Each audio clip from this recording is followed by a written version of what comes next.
All right, well, welcome to the last day of RSA Conference.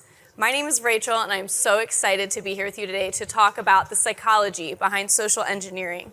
I work at Independent Security Evaluators, also known as ISE, and we are the team behind IoT Village. If you haven't stopped by the Village yet, we've got a toilet over there. I think it's blocked at the moment.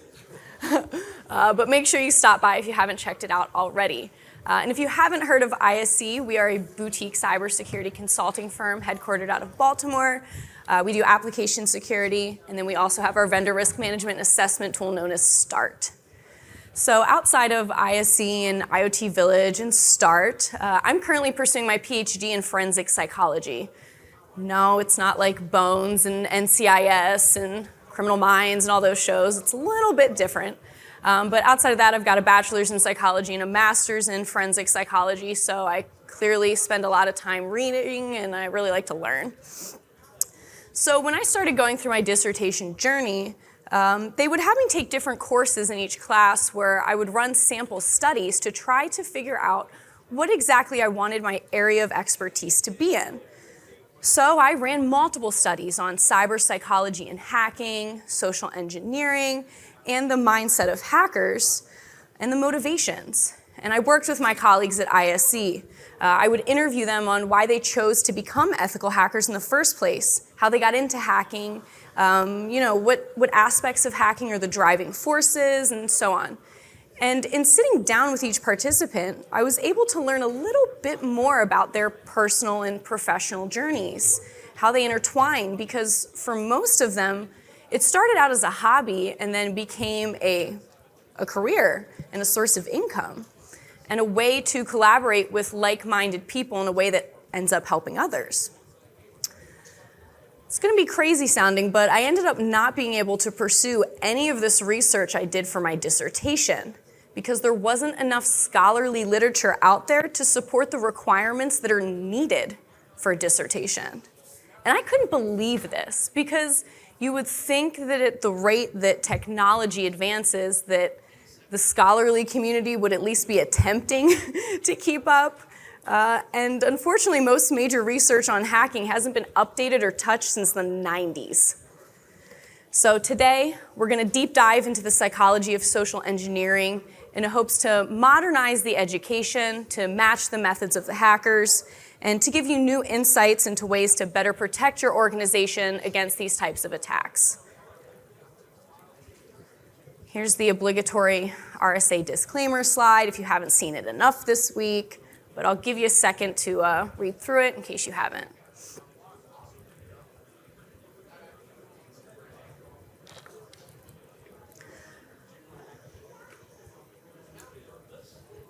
All right, so what are we going to talk about today? First, we're going to deep dive into the psychology behind social engineering. We'll talk about why psychology causes these types of attacks to be effective, and then I'm going to give you some tips on how to actually apply it, how to use psychology to better protect your organization. So I'm sure most of you in the audience know what social engineering is, but just as a little reminder, social engineering can be defined as a technique used to exploit the human elements of the security architecture. And human, as you see in big, red, scary letters, is the main thing that we want to focus on here. So hackers rely on social engineering for 98% of attacks.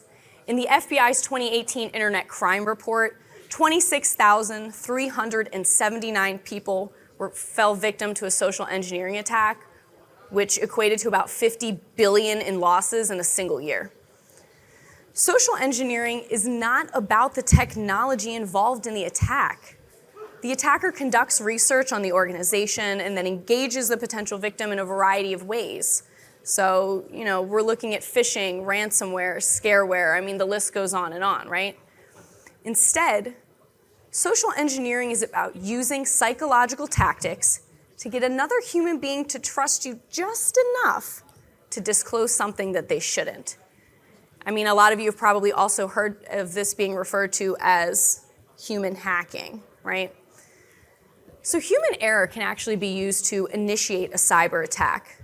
By using the victim's legitimate access, the attacker can infiltrate organizational networks, bypass the firewalls, infect systems with malware, and create backdoors in the networks to maintain access. I think we all pretty much know that social engineering is really difficult to combat, and it doesn't follow specific patterns or approaches. So up here on the screen, we have what I'm calling the human hacking hexagon, hexagon of human hacking. Consider it patent pending, I haven't decided yet. Well, we're gonna go over all of these today.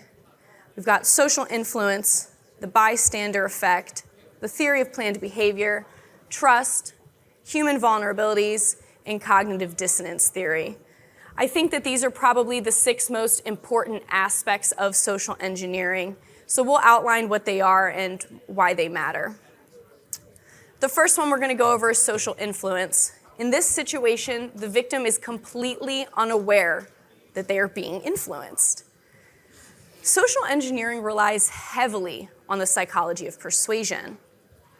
Here you'll see 6 principles of influence. We've got reciprocity, commitment and consistency, social proof, authority, liking, and scarcity. Some other techniques of social engineering and manipulation include elicitation, framing, basically just anything that's going to disrupt someone's sense of reality. All types of influence are dangerous because they require you to build social relationships, disclose personal information, and then engage in a dialogue with the other party. Have any of you ever been influenced to buy something because it's perceived as being socially relevant? I mean, did any of you buy those Stanley Cups that went viral over the holidays? Good, you weren't influenced. Or maybe any of you buy the newest iPhone when it comes out each fall? See? Now, do you buy it because you actually like the item, or just because you saw that everybody else had it? Or have you ever been influenced to maybe attend a conference because you think it's made up of like-minded people, like RSA? Or you join a group because you think it's made up of like-minded people? With my background being in forensic psychology, I've got to take a moment to tie in some true crime.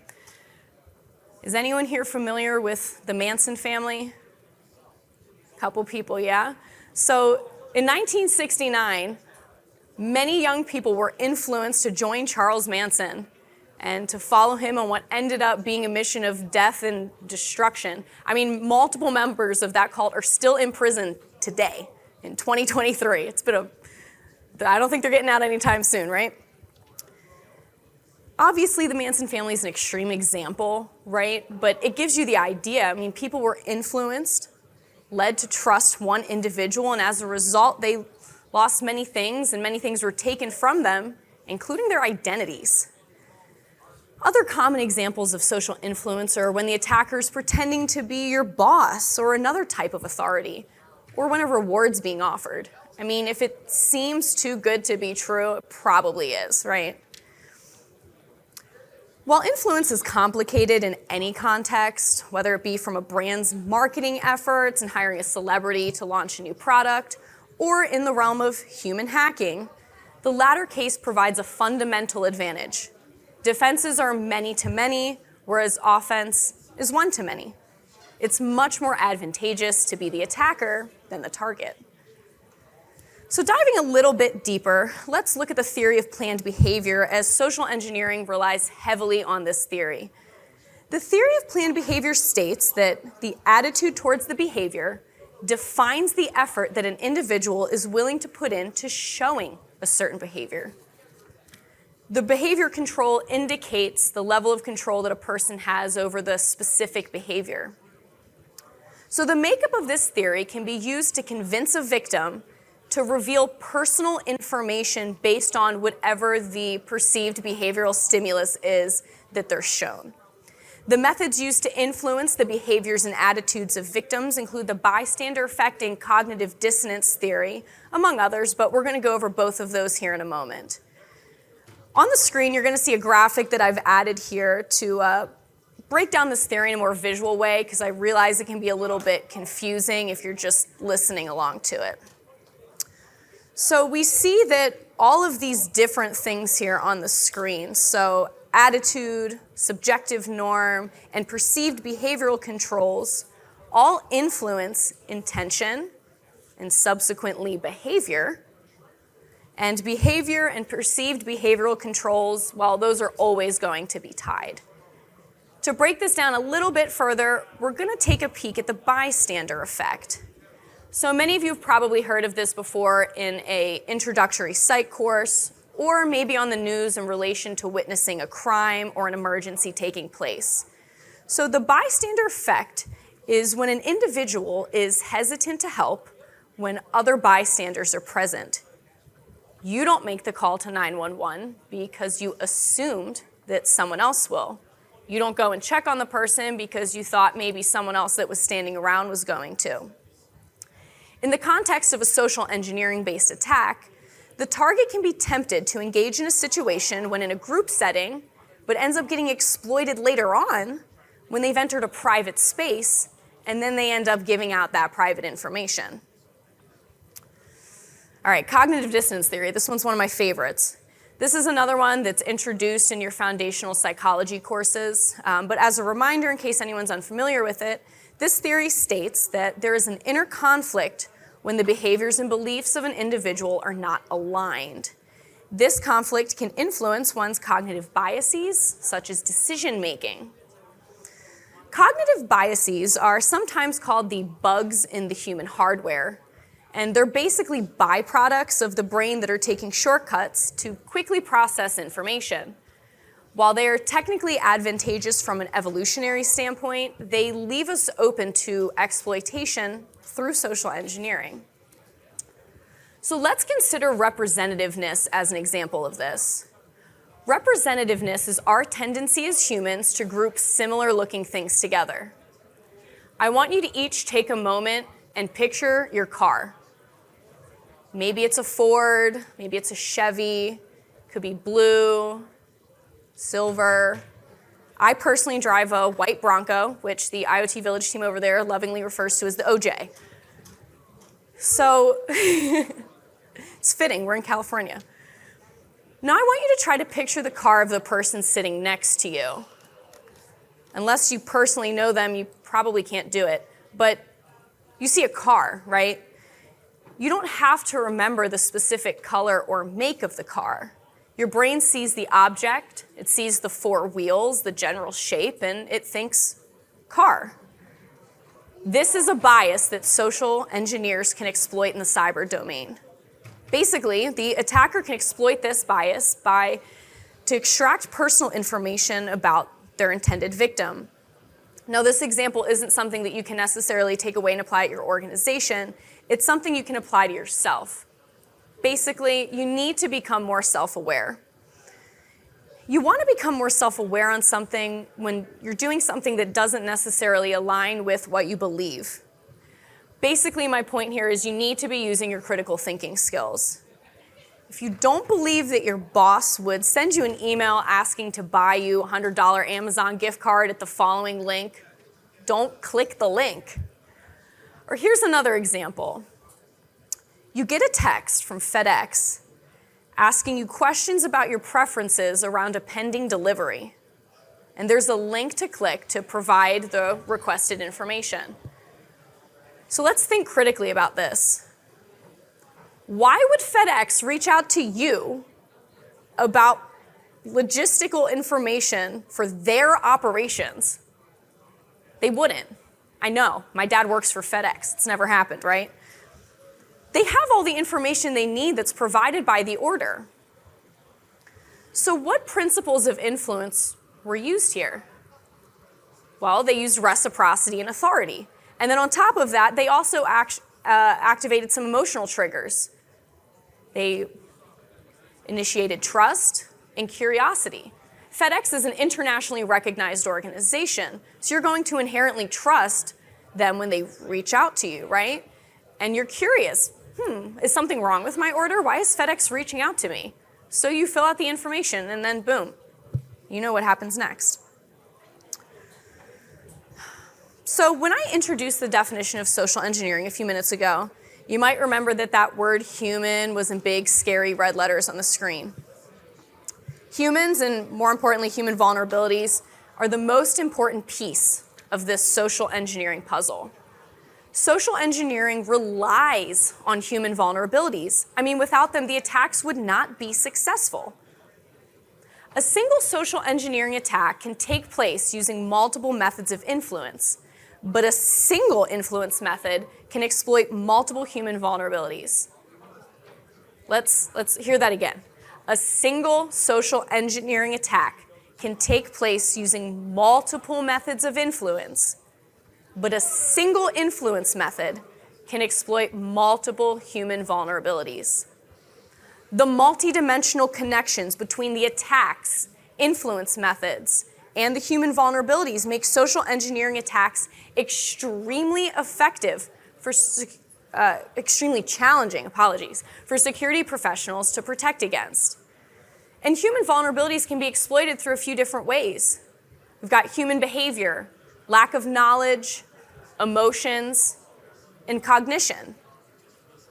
So, how do social engineers exploit these human vulnerabilities? By building trust. So, now that we've outlined the hexagon of human hacking, let's go over some of the more common types of social engineering-based attacks.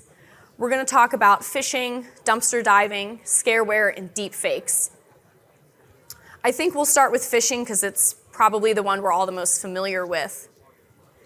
Phishing typically starts as a scam email that lures the recipient into a trap. These emails often appear to come from an authentic source that lures the recipient and asks them the victim to click a link to claim a prize or approve a purchase. You get the idea.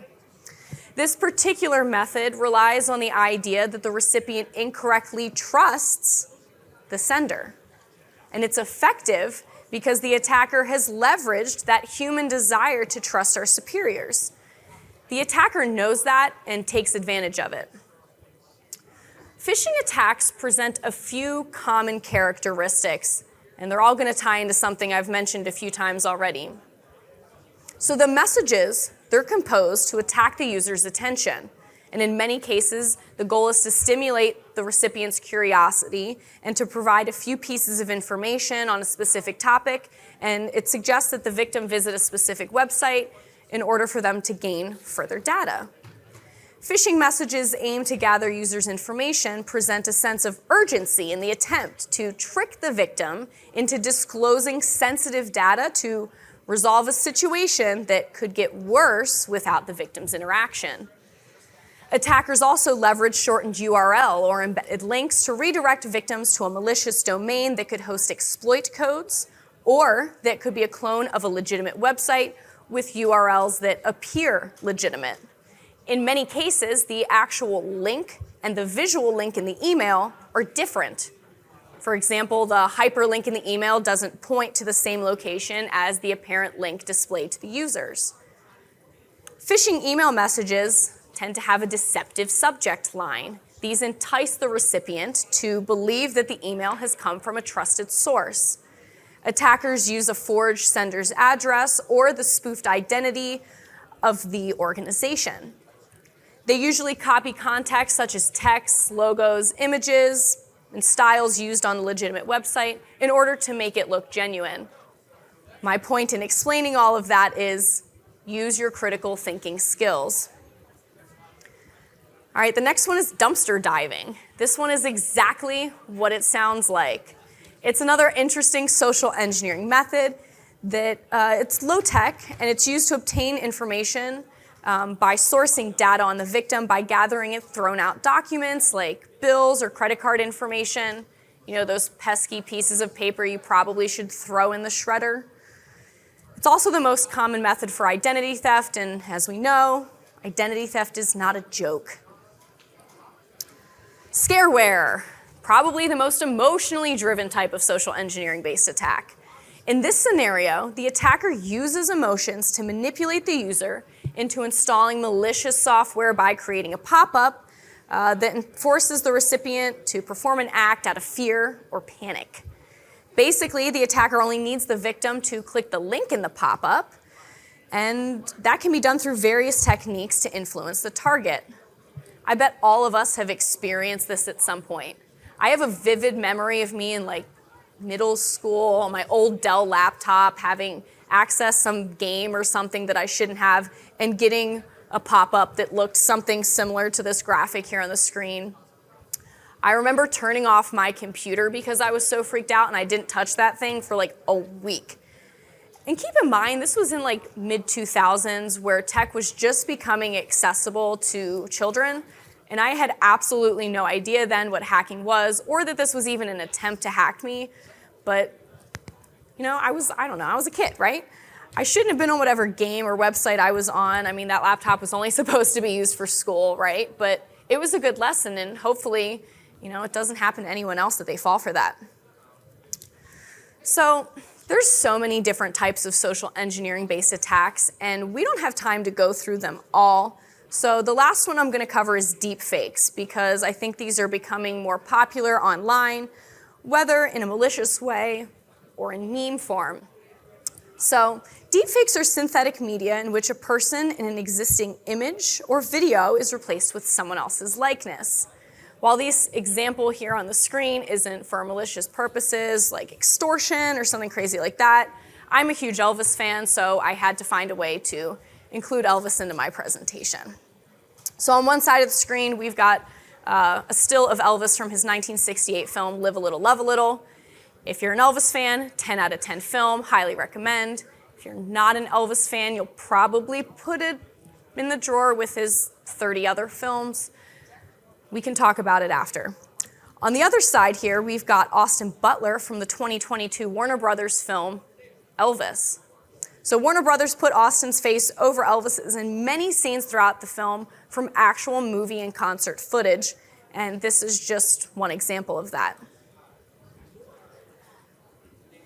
I'd give the Elvis movie a 7 out of 10, by the way. It was kind of inaccurate. We can talk about it after.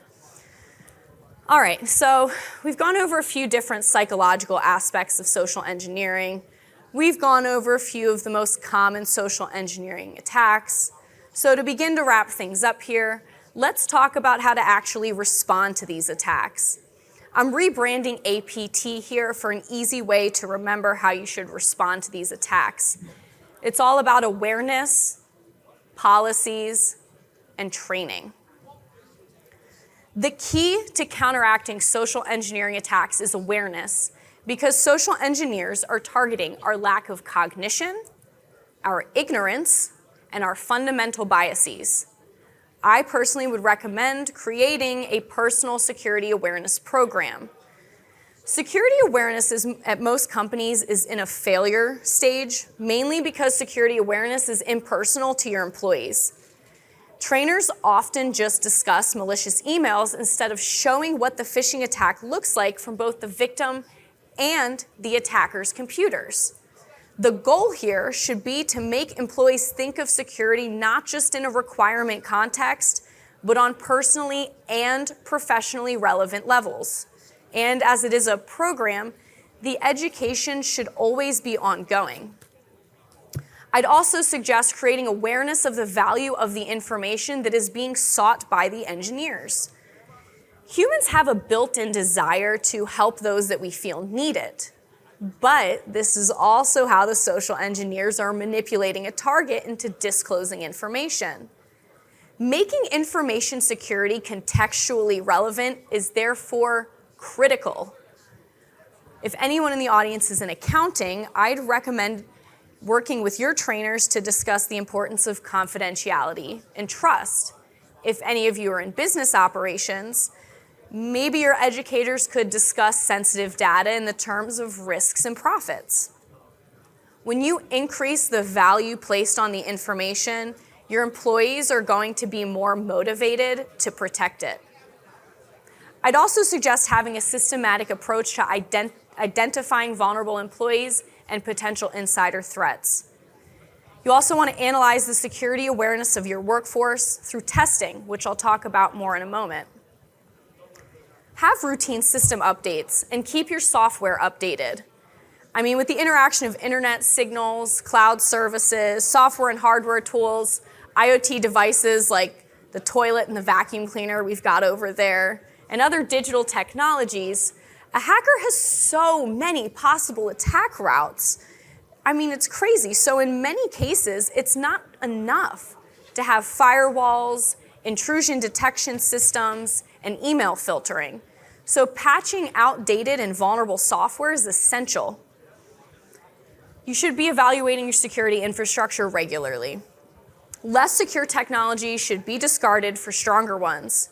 And you should maintain consistent means for communication because in a cybersecurity context, it's not as easy to mitigate a social engineering-based attack as it is to mitigate software or hardware threats.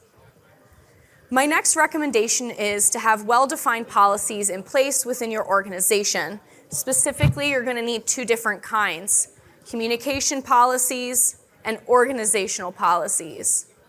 And then in the communication policies section, you're going to want internal and external policies. You'll need approval processes for connecting personal devices to the company network. You'll want to include work from home communications if you haven't already. We have been working from home for almost 3 years now, so you probably already have those in place, but just as a reminder. And you'll also want to have a policy regarding electronic communication.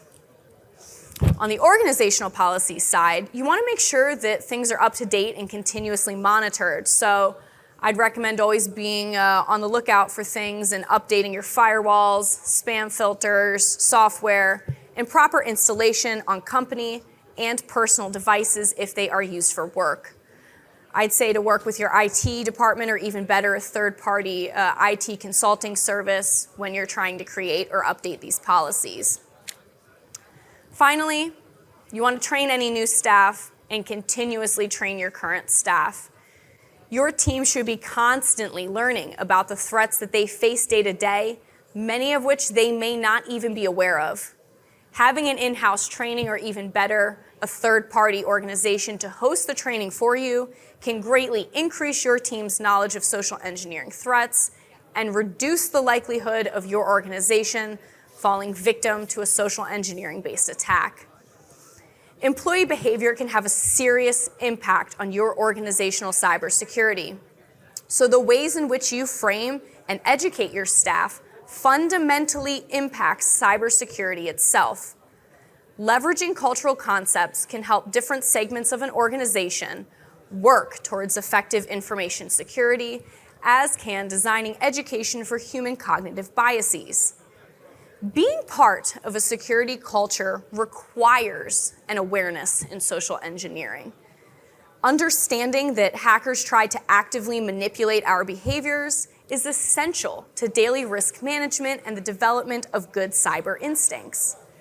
When your employees don't see themselves as part of that effort, they will act in ways that ignore security interests. So, what should you apply from this talk? Incorporate psychology into how you run the security in your business. Next week, you should inquire into what types of trainings are currently in place within your organization, and if they do exist either internally or externally, find out where that information is coming from and how up to date it is.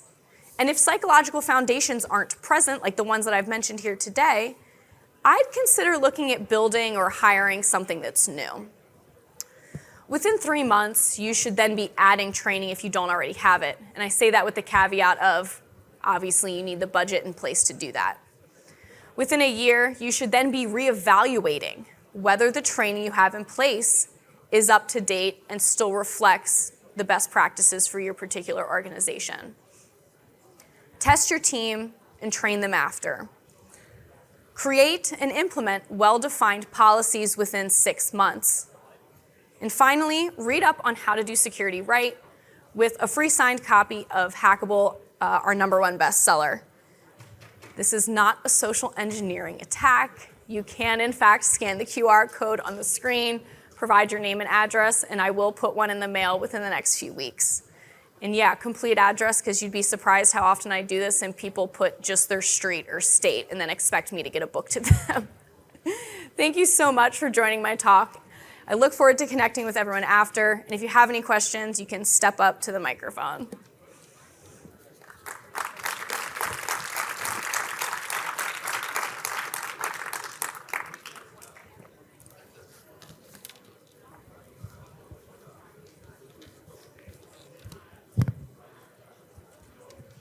Test. Okay. Thank you for a very interesting talk. Yeah.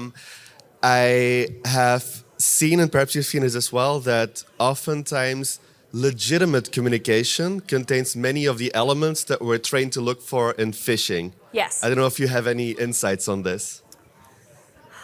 Not too much. I think it all goes back to my point of using your critical thinking skills, really listening to what people are saying. If something doesn't sound right or seem right, question it. Go against the grain. Don't be afraid to operate with a contrarian thinking mindset and maybe not believe everything you hear. Okay, like a small follow-up then. So I received an email saying your account is expiring. You need to reply in the next 7 days, otherwise all your information is going to be deleted. So I reported it as a potential phishing incident. Mm-hmm. The feedback that I got was, no, this is legitimate. You have to click on it in the next 7 days.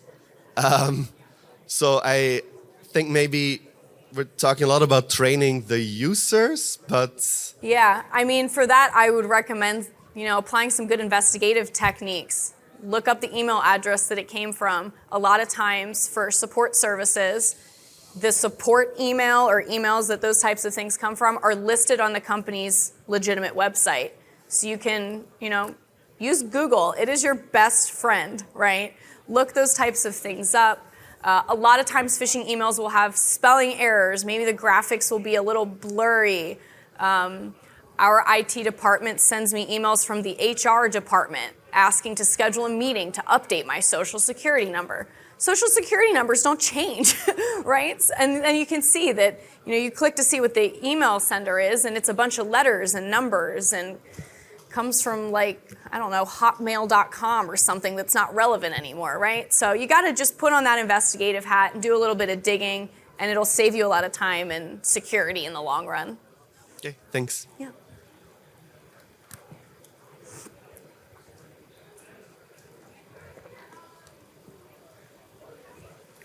First, thanks for the presentation. Yeah. I also do behavioral security and privacy work, so I appreciated seeing all the theories that you were talking about. Yeah. So it's a little self-validating, so thank you for that. But something else that I look at are the differences between awareness and training. And I feel like there's a pretty big disconnect right now in terms of making employees aware of phishing and to be diligent, but not actually putting them through the paces of a training program where they actually can see examples of phishing and kind of be explained about what to look for. It's more like a phishing campaign goes out and does the employee click on it or not? So I was wondering, have you seen any training programs that actually do put employees through those paces and show them examples? And if so, what does that look like and what successes have you seen with that? I haven't seen any where I can recommend go to ABC company and they're going to do that. I think a lot of times this is a call to action basically. This needs to be built. This needs to be created. And it's why I recommend doing some research when you get back to your own companies as to what training programs you use, because most of them do not apply psychology to them. It's just very, this is a definition, and then it gives you a test 2 seconds afterwards when your employee most likely just took a screenshot of what that definition was, clicked the right thing. They probably have music or a TV show on in the background. They're not retaining the information. Now, I'm not suggesting put them down at a desk with a pen and a piece of paper and make sure they studied for 2 weeks before, but do the research and find out how you can apply it if you have the budget to build that in-house. Because it's needed. I agree, there's a big disconnect between the awareness and training, and a lot of times companies send out phishing attempts to their employees, the employees fall for it, maybe they get a little speech or an email is sent out saying, hey, 30% failed this, keep an eye out for X, Y, and Z. The attendee's not going to retain that. So you want to make sure that you're giving them interesting, memorable actions. So I don't have a specific training in mind that I can request you, but I would suggest to look for one, or if you have the budget, to build one. Okay, thank you. Yeah. Any other questions? No one wants to talk about Elvis? Everyone wants to talk about psychology? All right. Well, thank you so much, guys. I will be in IoT Village for the rest of the day if you have any follow-ups later on.